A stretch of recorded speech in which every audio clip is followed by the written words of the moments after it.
Namaste children, today we are going to solve of lesson number 1, which is based on linear equation in two variable, but these equations are in fraction forms.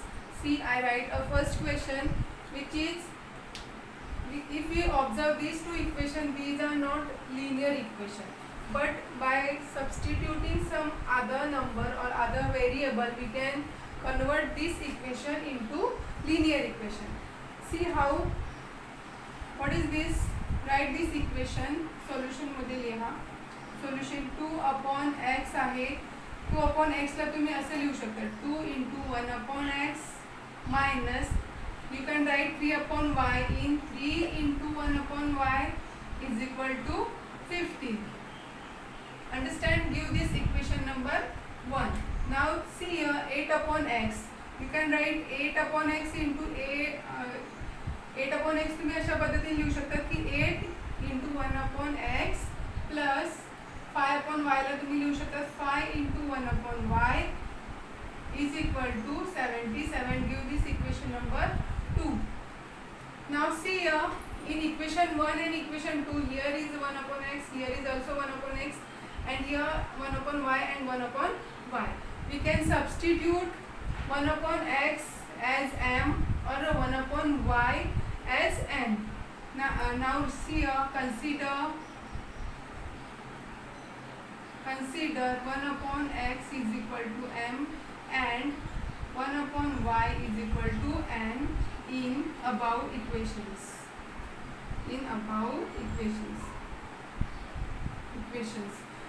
जर आपण 1/x च्या ऐवजी m आणि 1/y च्या ऐवजी n substitute केलं तर काय होणार आहे? ते इक्वेशन्स काय भेटणार आपल्याला बघा. 2m 1/x is equal to m घेतो आपण आणि 3 minus 3n is equal to 15. Give this equation number 3. Now see same here 8m plus 5n is equal to 77. Give this equation number 4. आता आपल्याला हा linear equation in two variable भेटलेले आहे. त्या fraction form मध्ये होते. ॲक्च्युली त्या linear equation नव्हत्या, but by substituting 1/x is equal to m and 1/y is equal to n, we convert these equation in linear equation in two variables. आता ह्या equations आहेत ज्या आपल्याला एलिमिनेशन मेथडने आपण ह्या इक्वेशन सॉल्व करू शकतो. ऑब्झर्व दिस इक्वेशन. बघा इथे तुम्ही एकतर इक्वेशन नंबर 3 ला 5 ने मल्टिप्लाय करू शकता किंवा तुम्ही इक्वेशन नंबर 4 ला 3 ने मल्टिप्लाय करू शकता. हे दोन्ही करू शकतात. किंवा मग इथे बघा तुम्ही ऑब्झर्व केलं इथे 8m आहे आणि इथे 2m आहे. If you multiply this 2m by 4 to the 8, मग तुम्हाला 8m भेटेल. मग तुम्हाला फक्त एकाच इक्वेशनला मल्टिप्लाय करायला लागेल. मग आपण इथे करूया इक्वेशन नंबर 3 ला 4 ने मल्टिप्लाय करूया, ते आपल्याला जास्त इझी पडेल. या इथे मल्टिप्लाइंग इक्वेशन 3 बाय 4. कोणतं पण इक्वेशन सोडवताना आपण एकच मेथड वापरायला पाहिजे असं काही नाही. जी मेथड आपल्याला जास्त सोपी वाटेल ती मेथड वापरून आपण इक्वेशन सॉल्व करू शकतो.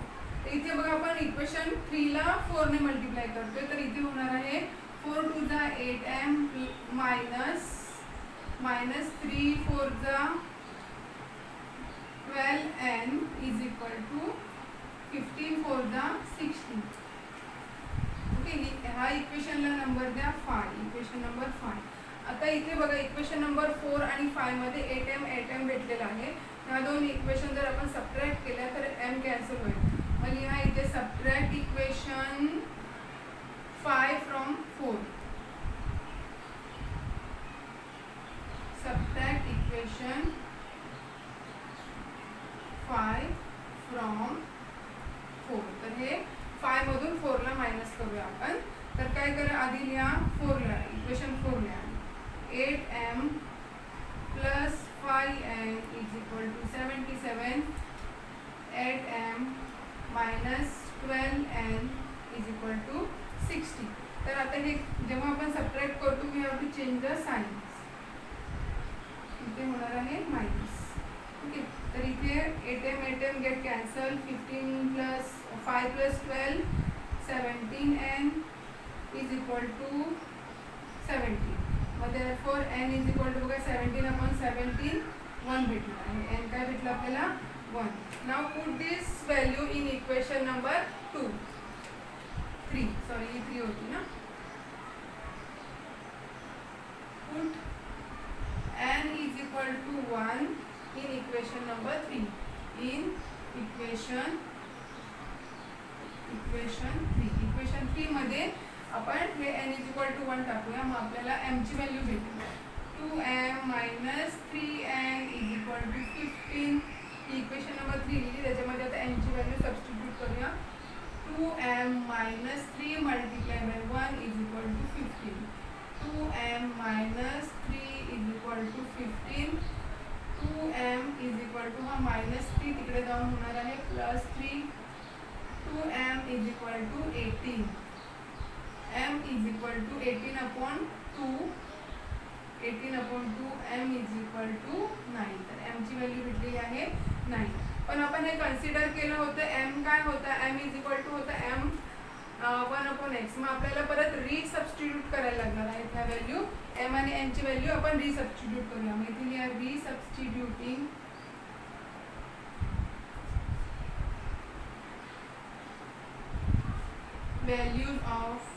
values of m and n. मग m is equal to काय होतं 1/x आणि n is equal to 1/y. m आपल्याला भेटलेला आहे 9 is equal to 1/x. मग इथे क्रॉस मल्टिप्लिकेशन करूया 9x is equal to 1. therefore x is equal to 1/9. x ची व्हॅल्यू भेटली आपल्याला 1/9. आणि सेम हिअर बघा इथे n is equal to 1/y. n ची व्हॅल्यू भेटली 1 is equal to 1/y.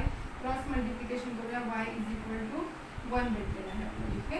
y is equal to 1 भेटलेलं आहे. हे तुम्ही खाली पण घेऊ शकता आणि एकत्र पण घेऊ शकता. मग आता हे काय झालं आपल्याला therefore x, y is equal to x ची व्हॅल्यू होती 1/9, 1 is the solution of the given equation. अशा पद्धतीने बघा खूप सोप्या पद्धतीने आपण हे सम सॉल्व केलेलं आहे. तर पुढचं सम सोडूया. Our next sum is same like the first one. See here 10/x plus y plus 2/x minus y is equal to 4. आणि इथे पण x plus y आहे फर्स्ट इक्वेशन मध्ये आणि दुसऱ्या इक्वेशन मध्ये पण पहिल्या टर्मचा डिनोमिनेटर आहे तो x plus y आहे आणि सेकंड टर्मचा डिनोमिनेटर आहे तो x minus y आहे. we have to again replace the denominator. आपल्याला हा डिनोमिनेटर आहे तो रिप्लेस करायला लागेल by m and n. see solution we can write the equation like 10 multiplied by 10 into 1/x plus y plus 2 into x minus y ला काही आपण separate करतो ना 1/x minus y is equal to 4. give this equation number 1. now see 15 चं लिहायचं परत 15 into 1/x plus y minus 5 into 1/x minus y is equal to minus 2. give this equation number 2. now replacing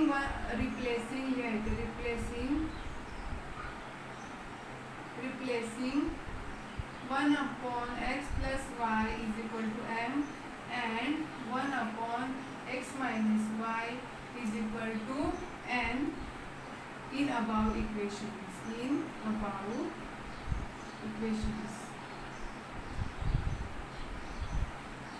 कशासाठी replace करतोय आपण कारण ह्या fraction form मध्ये equation दिल्यात आणि त्या लिनियर इक्वेशन नाही आहेत. मग त्यांना नवीन व्हेरिएबल सबस्टिट्यूट करून आपण त्यांना काय करतोय लिनियर इक्वेशनच्या फॉर्म मध्ये कन्वर्ट करतोय. So right here what will be if we substitute m in this equation.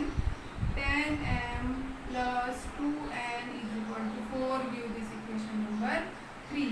now see 15m plus 5n is equal to minus 2. give this equation number 4. आहे, 15 आहे, 2 आहे, -5 आहे. मग आपल्याला काय करायला लागेल, ह्या 3 इक्वेशन आहे, थर्ड इक्वेशनला 5 ने मल्टिप्लाय करायला लागेल आणि फोर्थ इक्वेशन आहे तिथे 2 ने मल्टिप्लाय करायला लागेल. मग इथे लिहा मल्टिप्लाइंग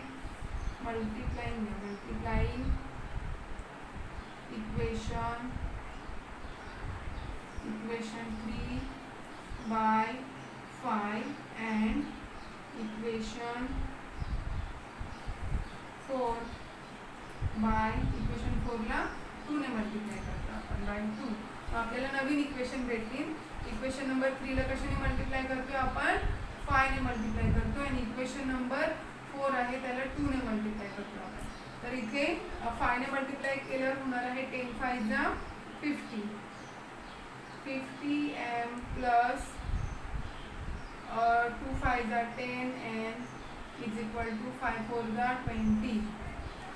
आणि इथे होणार बघा, इथे 5 10 जा 50 5 2 जा 20 5 2 जा 10 5 4 जा 20. आता इथे बघा 2 ने मल्टिप्लाय करतोय तर 15 2 जा 30m मायनस 5 2 जा 10n इज इक्वल टू 2 2 जा 4 -4 येणार आहे. तर तिथे चेक करा, इथे 2 ने मल्टिप्लाय करा. आता ही इक्वेशन नंबर ते याला P4 होते, इथे 5 इक्वेशन नंबर 6. आता इथे नवीन इक्वेशन भेटला. मग तुम्ही इथे काय करू शकता, तिथे 10 10 तुमचा कॅन्सल होईल. मग काय करा, इथे add equation number 5 and 6. Add equation 5 and 6. मग 5 आणि 6 ला तुम्ही ॲड केलं तर काय होणार आहे, 50m plus 10n is equal to 20 30m minus 10n is equal to -4. इथे ॲड करतोय तर साईन चेंज करायची गरज नाही आहे. मग आपल्याला भेटणार आहे इथे 80m, हे 10 10 कॅन्सल होणार आहे, इज इक्वल टू 16. तर 80m is equal to 16. therefore m is equal to 16 upon 80. m is equal to 1/5. m is equal to भेटला आपल्याला 1/5. now put this value in equation number, कोणत्या इक्वेशन मध्ये टाकूया आपण, इझी कोणती आहे, third one.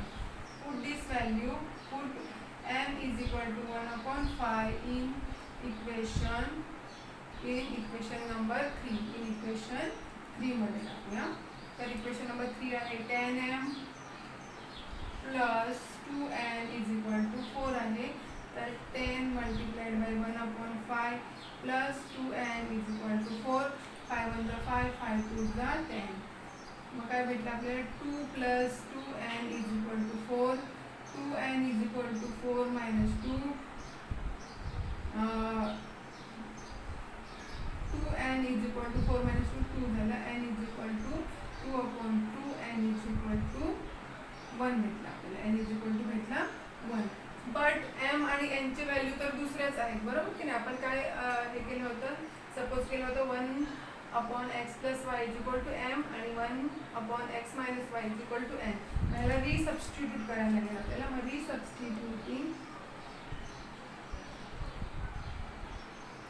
रिसबस्टिट्यूटिंग values of m and n. m is equal to काय होतं तुमचं, m is equal to 1/x + y and n is equal to होतं 1/x - y. मग m ची व्हॅल्यू आपल्याला भेटलेली आहे 1/5 is equal to 1/x + y. मग इथे आपल्याला पुढे लिहूया आपण, इथे आणि इथे n चं पण लिहूया, n is equal to 1/x - y. तर इथे 1/5 इज इक्वल टू भेटलेलं आहे 1/5 is equal to 1/x + y आहे. क्रॉस मल्टिप्लाय करूया, इथे x + y is equal to 5 भेटलं आपल्याला. इथे ही इक्वेशन नवीनच इक्वेशन भेटली आहे इथे परत आपल्याला. आणि इथे बघा, इथे पण x - y is equal to 1 भेटली. इथे काय भेटलं आपल्याला, परत लिहिली ही value 1 is equal to 1/x - y. x - y is equal to 1. हे परत दोन नवीन इक्वेशन भेटले. इथे इक्वेशन नंबर होती आपली 5 6. इथे इक्वेशन नंबर द्या 7. Equation number 8. थोडंसं मोठं सम आहे. आता आता हे इक्वेशन नंबर 7 आणि 8ला परत आपल्याला ॲड करायला लागेल. Add equation 7 and 8. 7 आणि 8ला काय करू आपण ॲड करूया. काय आहे इक्वेशन नंबर 7 x + y = 5 आणि इक्वेशन नंबर 8 आहे x - y = 1. तर याला ॲड केलं तर इथे y y कॅन्सल झाले.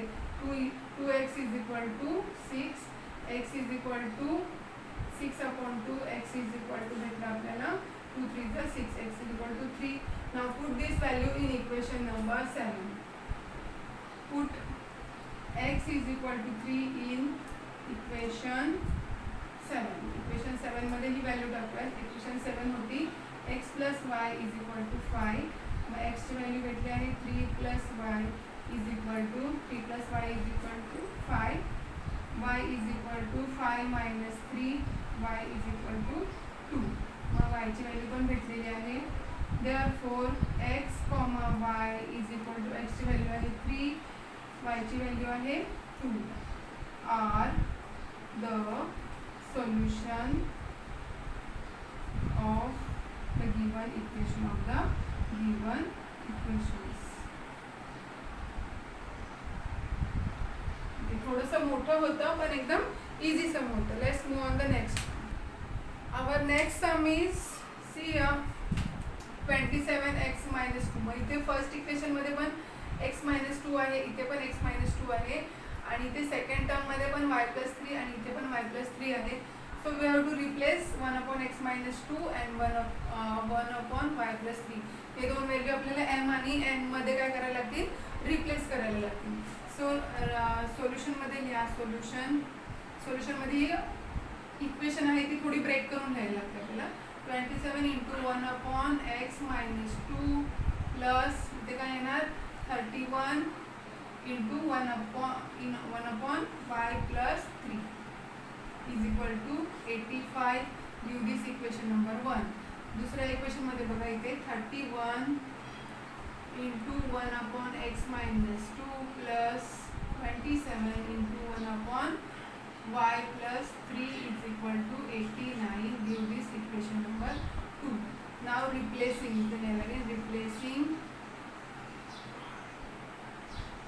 replacing 1/x - 2 = m and 1/y + 3 = n in above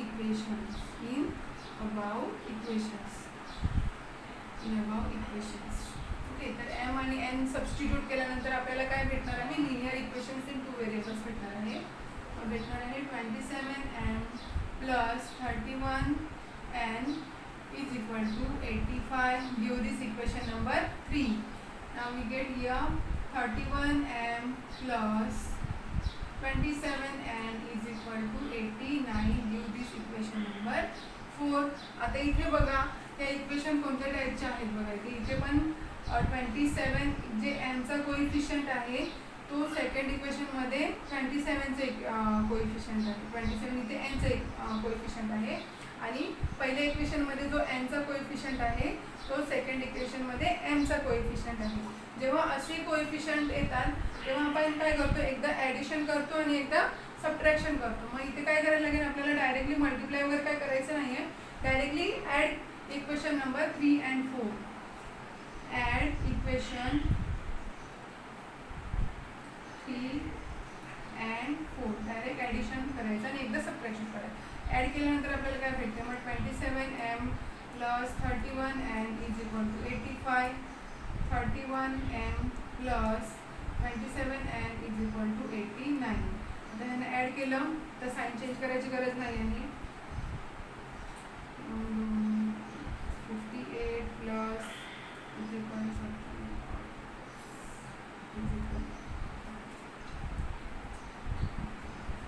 174. आता इथे बघा हे 58m झाले, m आणि 58m हे 58 इथे पण हे 58 नी डिव्हिजिबल आहे. तर काय करू आपण, डिवाइड बाय काय करून टाकूया त्याला. 58 की 4 ने डिव्हिजिबल होणार आहे. मला वाटतं ते 58 नीच डिव्हिजिबल होणार आहे.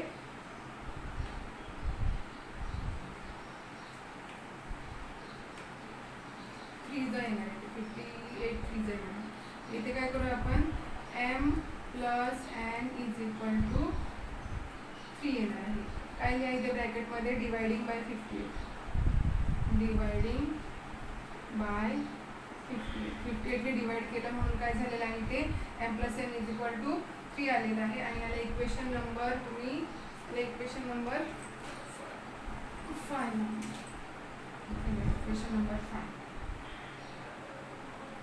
इक्वेशन नंबर 5 द्या. आणि काय केलं आपण, डिवायडिंग बाय 58, डिवायडिंग केलं आहे 58 डिवायडिंग बाय 58. आणि मग आता पुढे एकदा काय करतो आपण, add equation number 3 and 4 add केला. आता सबट्रॅक्ट करतो, subtract equation 3 and 4. Equation number 3 आणि 4 ला काय करतो आपण, एकदा सबट्रॅक्ट करणार आहोत. सबट्रॅक्शन मी इथे वरती लिहिते. सबट्रॅक्शन मध्ये परत हे इक्वेशन लिहायचं, 27m plus 31n 27m plus 31 is equal to 85 31m plus 27n is equal to 89. तर इथे काय करतो आपण, सबट्रॅक्शन करतोय. सबट्रॅक्ट केल्यानंतर काय होणार आहे बघा, इथे करून घ्या आपण. 31 मधून 7 घालवायचं इथे, तर काय भेटणार आहे आपल्याला, 4m. इथे साईन कोणतं होतं आहे, सबट्रॅक्ट करतो म्हणजे साईन चेंज करायची, सगळ्यांना साईन चेंज करते.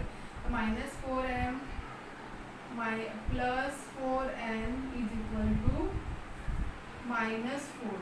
ओके, तर इथे पण आपल्याला डिवाइड बाय 4 करायला लागेल. इथे 4 आहे सगळीकडे, तर 4 ने डिवाइड केलं तर काय होणार आहे, इथे -m plus n is equal to -1.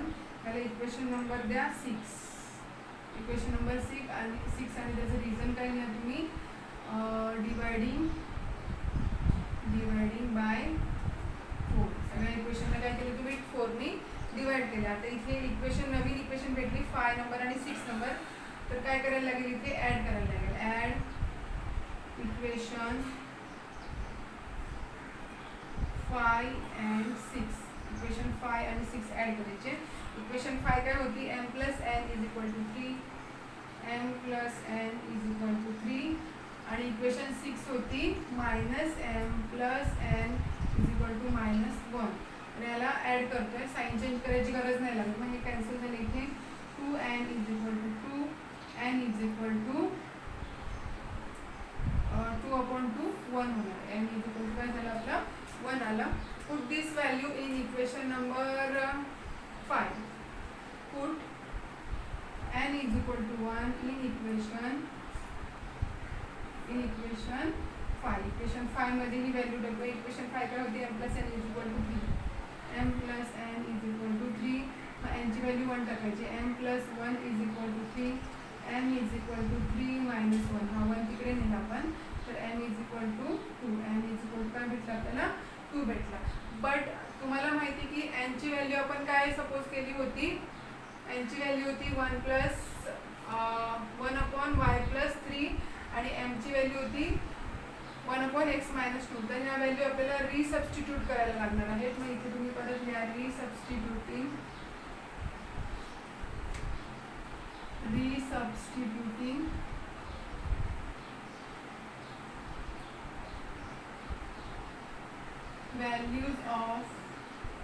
values of m and n. m आणि n चे व्हॅल्यू रिसबस्टिट्यूट करते. m इज इक्वल टू काय होतं, m इज इक्वल टू होतं 1/x मायनस 2, 1/x मायनस 2. मग m ची व्हॅल्यू काय भेटली आपल्याला 2 is equal to 1/x minus 2. मग क्रॉस मल्टिप्लिकेशन करा इथे, 2 multiply by x minus 2 is equal to 1. 2x 1 हा -4 आहे, इकडे जाऊन होणार आहे +4. मग 2x is equal to 5, x is equal to 5/2. x ची व्हॅल्यू भेटलेली आहे आपल्याला 5/3. मग n ची व्हॅल्यू आपल्याला काय भेटलेली होती, n ची व्हॅल्यू भेटलेली होती 1 is equal to 1/y plus 3. मग क्रॉस मल्टिप्लिकेशन करायचं, y plus 3 is equal to 1, y is equal to 1 minus 3 y is equal to -2 भेटले इथे आपल्याला. So therefore x y is equal to x ची value आहे 5/2 -2 is the solution of the equation, is the solution. In last sum, see here, it is also little different. 3x plus y, 3x minus y. मग इथे पण 3x plus y, 3x minus y. मग आपल्याला काय करायला लागणार आहे? 3x plus y आणि 3x minus y ला रिप्लेस करायला लागणार आहे. First write equation in separate form. Separate form मध्ये लिहून घेऊया आपण. 1 multiplied by 1/3x plus y plus 1 into 1/3x minus y is equal to 3/4. आणि इथे लिहिणार आहोत आपण and 1 multiplied by 1/2 सेपरेट करायला लागणार. 1/2 multiplied by 1/3x plus y minus 1/2 multiplied by 1/3x minus y is equal to -1/8. मग इथे काय रिप्लेस करायला लागणार आहे? 1/3x plus y आणि 1/3x minus y. Replacing 1/3x plus y is equal to m and 1/3x minus y is equal to n in above equation.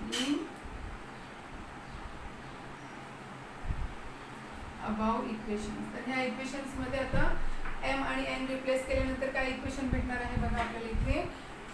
इथे भेटणार आहे आपल्याला m plus n is equal to 3/4 भेटणार आहे. याला equation number तुम्ही 1 द्या. आणि इथे सेकंड इक्वेशन मध्ये 1/2 m minus 1/2 n is equal to -1/8 भेटणार आहे. तर इथे पण बघा हे थोडं फ्रॅक्शन फॉर्म मध्ये आहे. ह्याला काय करूया आपण 1/2 कॉमन काढूया. इथे 1/2 m minus n is equal to -1/8. आता ह्या 1/2 ला तिकडे घेऊन जाऊया. तर m minus n is equal to -1/8 multiplied by 1/2 चं काय होणार आहे? 2/1. 2 × 2 4 × 8. मग m minus n is equal to -1/4 होणार आहे. तर ह्याला इक्वेशन नंबर 2 द्या. तर तुम्ही अजून पण इथे काय करू शकता? इथे या इक्वेशनला तुम्ही 4 ने मल्टिप्लाय करू शकता आणि इथे ह्या इक्वेशनला पण तुम्ही 4 ने मल्टिप्लाय करू शकता. नाही केलं तरी पण चालेल. जर समजा तुम्ही ह्या इक्वेशनला 4 ने मल्टिप्लाय केलं तर काय होणार आहे? ह्याला 4 ने मल्टिप्लाय नाही केलं तरी पण तुम्ही डायरेक्टली करू शकता. कारण ह्या दोघांचा 4 कसा बेस कसा आहे? इक्वल आहे. म्हणून तुम्ही डायरेक्टली पण सॉल्व्ह करू शकता. इथे बघा मग काय करू शकता? Add equation 1 and 2. Add equation 1 and 2. Equation 1 आणि 2 काय करायचे आहे? ॲड करायचे आहे. इक्वेशन 1 काय आहे?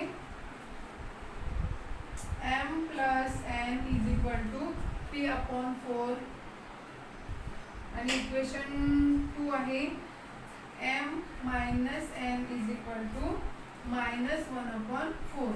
मग इथे तुम्ही ॲड करताना तुम्हाला साइन चेंज करायची गरज नाही. तुमचं n n कॅन्सल होते. 2m is equal to आता हे ॲड कसं करतात इथे तुम्हाला सांगते मी. 3/4 आणि हे -1/4 आहे. त्यांचा डिनॉमिनेटर इक्वल आहे. मग तुम्ही काय लिहिणार इथे? 3 - 1/4 इज इक्वल टू तुम्हाला भेटणार आहे 2/4 भेटणार आहे. म्हणजे 2 × 2 2 × 4 1/2 भेटणार आहे. तुम्हाला काय भेटणार आहे? इथे 1/2 भेटणार आहे. इकडे लिहा. मग m इज इक्वल टू 1/2. हा 2 इथे मल्टिप्लाय होता. इकडे आल्यावर काय होणार आहे? डिवाइड होणार आहे. इथे काय होणार आहे? Divide. m is equal to 1/4. तुम्हाला m ची व्हॅल्यू भेटली 1/4. मग ही व्हॅल्यू तुम्ही इक्वेशन नंबर 1 मध्ये टाका. Put m is equal to 1/4 in equation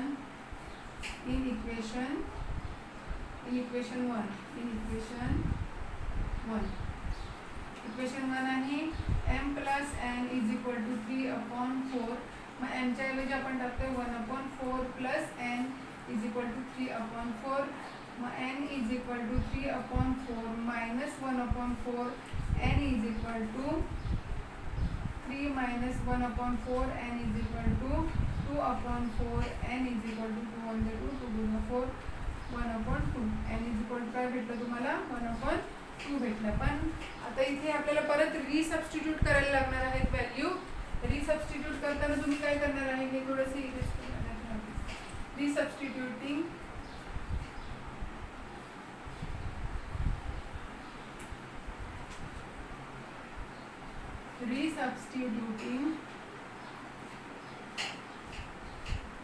values of m and n. तर m इज इक्वल टू काय होतं इथे m is equal to 1/3x plus y. m ची व्हॅल्यू काय आली आपली इथे m is equal to 1/4 is equal to 1/3x plus y. Cross multiplication करूया 3x plus y is equal to 4. इथे ही परत इक्वेशन भेटली आपल्याला, काय व्हॅल्यू नाही भेटली इथे, परत काय झाले आपल्याला इक्वेशन भेटलेली आहे. याला इक्वेशन नंबर काय होतं 1 2 इक्वेशन होतं, याला इक्वेशन नंबर 3 द्यायची. आता n ची व्हॅल्यू काय होती n is equal to 1/3x minus y. Cross multiplication n ची व्हॅल्यू काय भेटलेली आपल्याला 1/2 होती. n ची व्हॅल्यू होती 1/2. क्रॉस मल्टिप्लिकेशन करा 3x minus y is equal to तुम्हाला भेटणार आहे 2. ही इक्वेशन नंबर भेटणार आहे तुम्हाला 4 भेटलेला आहे. ते परत आपल्याला इक्वेशन भेटतात आणि मग परत add equation 3 and 4. Add equation 3 and 4. Equation number 3 आणि 4 ॲड केली ती होती 3x plus y is equal to 4 आणि ही होती 3x minus y is equal to 2. तर ह्या इक्वेशनला ॲड केलं तर y तुमचा कॅन्सल झाला, तुम्हाला भेटला 6x इज इक्वल टू 6. मग तुम्हाला इथे भेटणार 6 × 6 होणार म्हणजे x इज इक्वल टू 1 भेटली. तर x ची व्हॅल्यू भेटली 1. आता ही x इज इक्वल टू 1 ही व्हॅल्यू आपण इक्वेशन नंबर 3 मध्ये टाकू. इथे मी रफ करते हे समजते.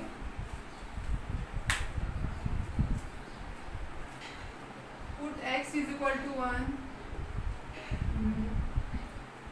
Put x is equal to 1 in equation number 3. Equation number 3 काय होतं मग 3x plus y is equal to 4 आणि आपल्याला त्याच्यामध्ये x ची व्हॅल्यू टाकायची आहे 3 multiplied by 1 plus y is equal to 4. 3 1s are 3 plus y is equal to 4. y is equal to 4 minus 3. y is equal to 1. तुम्हाला x आणि y ची value भेटलेली आहे.